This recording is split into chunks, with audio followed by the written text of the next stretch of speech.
Olá, meu nome é Nancy Costa, sou psicóloga, vou me autodescrever rapidinho para vocês. Tenho cabelo marrom, curtinho, estou usando óculos, estou sentada numa poltrona branca e atrás do meu lado esquerdo eu tenho uma orquídea lilás, roxinha, e do lado direito alguns quadrinhos pequenos. Bem, vovó Hermínia me convidou para falar um pouquinho com vocês sobre sexualidade e afetividade. Primeiro, quando falamos sobre sexualidade, nós remetemos aos nossos próprios fantasmas e ansiedades.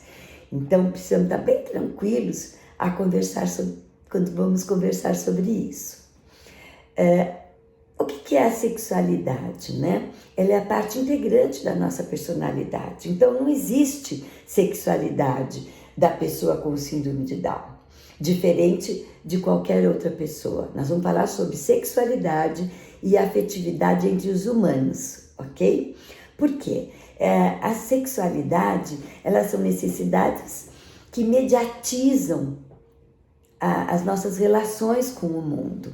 Então, as necessidades afetivas sexuais, elas mediatizam nossa relação, que vai se estabelecendo ao longo das nossas vidas, de criança até a velhice.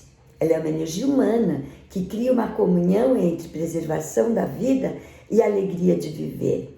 E ela vai se mostrando de forma diferente nas nossas idades e fases do desenvolvimento humano. Quando falamos de sexualidade, principalmente, agora vou fazer um recorte aqui, na questão da pessoa com deficiência intelectual, que no caso aqui nós falamos sobre síndrome de Down, existem alguns mitos que precisam ser quebrados, extintos. O primeiro mito é: falar sobre sexualidade desperta o desejo sexual. Não é verdade. A educação sexual não aumenta e nem diminui o desejo sexual. Aumenta o conhecimento e diminui os comportamentos de riscos. Aqui eu gostaria de falar um pouquinho sobre a questão do abuso sexual. O abuso sexual, ele acontece com uma frequência altíssima, principalmente na pessoa com deficiência. Nós consideramos abuso sexual qualquer ato sexual entre duas pessoas quando uma delas não consente, ou melhor, não tem a consciência do que está acontecendo. O abuso sexual, ele pode se manifestar de diversas formas: toques, carícias nos órgãos genitais, pode ser considerado uma manipulação no corpo, um vídeo ou uma foto pornográfica, todas as atitudes que ocorrem sem a percepção da pessoa. Por isso que nós temos que informar os nossos filhos. Quanto mais informação, eu diminuo a vulnerabilidade, ok? Então, essa questão de que eles não vão lidar, porque vai despertar um desejo sexual, é mito. Isso não existe, tá? Outro mito, que a T21, a trissomia do 21, isto é, a síndrome de Down, ela gera falta de controle dos impulsos sexuais, a qual leva uma sexualidade descontrolada e exagerada. A falta de controle dos impulsos não depende da cognição, e sim da elaboração de identificação e simbolização. O que eu estou querendo dizer aqui? A gente precisa estar mostrando para esse nosso filho o que é essa questão da sexualidade. O que está acontecendo com o corpo dele? Por que ele fica com os desejos? Por que vem aquela sensação que ele não consegue se satisfazer? Então, a educação sexual, ou melhor, a informação sobre o que acontece com o corpo, ela é muito importante acontecer. Outro mito que precisa ser extinto. Pessoas com T21 são eternamente crianças e, portanto, não têm necessidade de se expressarem no campo sexual. são pessoas com qualquer outras. O seu filho que tem síndrome de Down, ele é um indivíduo. Então, ele tem sim necessidades e desejos e aspirações também. Portanto, precisamos informá-lo, dar ferramentas dentro dessa caixinha dele, para ele usá-las de forma adequada para se proteger, para alcançar os anseios que ele possui, para ir atrás do plano de vida dele, porque ele é um ser humano, também tem os seus desejos, seu plano de vida e os seus anseios. Outro mito que precisa ser quebrado, que todas as pessoas com T21 são iguais, não têm direito às suas próprias diferenças, desejos e necessidades. As pessoas possuem características e personalidades diferentes. Elas fazem parte da individualidade de qualquer ser humano. Uma outra questão que a gente precisa discutir muito são que as pessoas com T21 são inférteis. Não é verdade. 50% das mocinhas, dos meninos com T21 possuem menos, diria para vocês, espermatozoides, o que acarreta, de fato, ter mais questões e dificuldades para engravidar uma esposa, mas não são 100% inférteis. E as meninas também possuem por volta de 80% a possibilidade de fertilização. O que nós orientamos? Que assim que chegar a puberdade, é importante fazer consultas médicas, saber como que está o espermograma, as meninas fazerem orientação e ao médico, ter as informações corretas de um ginecologista, de uma ginecologista, para a gente poder saber como é que funciona esse corpinho. Porque esse mito, que são 100% inférteis, não é verdadeiro. Que a T21 é sempre hereditária, isso também não é verdade. Seus descendentes não necessariamente vão ter a síndrome de Down. Precisamos, nesse momento, ter um aconselhamento genético, porque não necessariamente vão ter síndrome de Down os filhos de pessoas que possuem a T21. Aqui eu quero explicar um pouco melhor.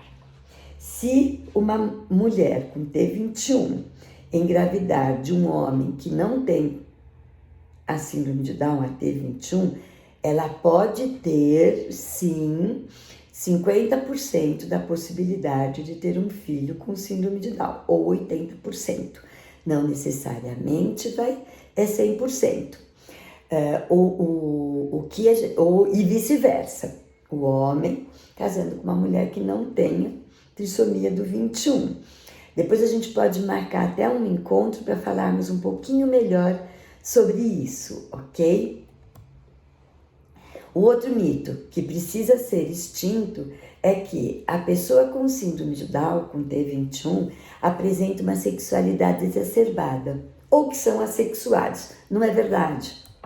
O que faz com que tenha essa sexualidade exacerbada é exatamente a não realização de alguma satisfação interna, ou melhor, dessa energia que está rolando física dentro do corpo dele. Então, nós precisamos orientá-lo como pode fazer para se satisfazer, uma forma de se masturbar, uma forma de se ver, uma forma de conhecer o seu corpo. E aí ele vai poder aprender o que é um ponto extremamente importante, que é a questão do público e do privado. Ah, mas eu não posso ensinar meu filho a se masturbar. Por que não? E onde ele vai se masturbar, né? O mais importante é isso, é ensiná-lo onde Se nós estamos dentro de casa, no meio de todo mundo, não, ele vai ter que ter um momento onde ele tem uma situação privada, que pode ser o quarto dele, que pode ser o banheiro, para ele entender que naquele espaço que ele está sozinho, ele pode manipular seu corpo. Num espaço onde ele está dividindo com uma coletividade, não. Então aqui é um ponto muito importante, trabalhar o que é público e trabalhar o que é privado. E aí nós vamos estar trabalhando também com eles um ponto que eu considero muito importante, que é a questão do seu contorno, né? Eu não gosto de limite, eu gosto da palavra contorno. Como ele lida com o seu contorno, né? É como se ele estivesse dentro de um espaço que é um bambolê. Eu posso me articular dentro desse espaço, fora dele não. Então também é um momento que, se vocês quiserem, converse com a vovó Hermínia e nós marcamos um momento para conversarmos um pouco mais sobre isso. Outro ponto que eu acho que é bem interessante para a gente falar é sobre a questão da Lei Brasileira da Inclusão, que em 2015 ela teve um artigo, que é o número 6, que fala sobre que a questão da deficiência não afeta a capacidade civil das pessoas em decidir-se, né? Em casar-se e construir uma união estável. A pessoa com síndrome Down tem essa possibilidade e tá um direito constituído, né, dela, é legal, ela tem esse direito, ela tem o direito de exercer a sua sexualidade e reprodução. Então tá lá guardada também na LBI, que a deficiência não afeta a capacidade civil de ter acesso às informações adequadas sobre reprodução e planejamento familiar. Isto é, nós estamos aumentando a consciência do nosso filho de entender todos esses processos acontecendo. Também está assegurada a capacidade civil dela de conservar sua fertilidade, sendo vedada a esterilização compulsória, que nós tivemos durante muitos anos. Esse direito estava não assegurado. Ela tem o direito à família, à convivência familiar e comunitária. Então é o seguinte, tudo isso está sendo hoje dado direito para os nossos filhos de exercer tudo isso. Mas vocês vão me dizer, Nancy, mas como pode? Ele não tem, ele é uma criança. Então, esse é o outro mito, que é uma criança eterna. Ele não é, ele precisa de estímulos, ele precisa de vivências para poder ter toda essa amplitude que a vida lhe reserva e que ele tem esse direito. Ele pode trabalhar, ele pode aprender a ter, né, a sua autonomia, a sua independência. Por quê? Porque a síndrome de Down não traz consigo a impossibilidade dele, quando adulto, poder decidir todas essas questões. E isso nós temos que assegurar desde já, desde a sua infância. Por quê? Porque ele precisa ser visto como um indivíduo, com as suas necessidades humanas. Se você olhar que ele é incapaz, você vai ter uma proteção excessiva. Você vai aumentar a vulnerabilidade dele. Vamos estar dando a ele uma realidade super protetora. E aí nós vamos criá-lo como um adulto dependente e vai se tornar incapaz novamente. Então nós estamos dentro de um ciclo de sobrevivência. O que nós temos que transportá-lo? Para um ciclo de prosperidade. O que é olhar para ele, perceber que ele é capaz, dar as informações adequadas. Se você tem dificuldade, procure alguém que possa te orientar. Estou aqui para isso também. Vamos aumentar, né, a responsabilidade dele. Vamos dar autonomia para ele viver. Vamos aumentar as informações que ele precisa. Vamos levá-lo para uma realidade de vida. E com isso nós vamos empoderá-lo. Nós vamos dar as percepções de riscos. Ele vai entender sim que ele pode correr pequenos riscos, mas não pode correr grandes riscos. E nós vamos torná-lo uma pessoa capaz. Enfim, nós vamos oferecer referências adequadas e acessíveis para gerar uma maturidade sexual e, portanto, aumentar a possibilidade dele de convivência com o seu meio. É isso. Se vocês quiserem continuar esse papo, converse com a vovó Hermínia e podemos falar mais sobre isso, ok? Meu contato é e-mail Nancy com CY Costa p@gmail.com e o meu telefone WhatsApp é 11 99935 3389. Um beijo enorme a vocês. Tamo aí, vamos todos juntos trabalhar para um mundo melhor.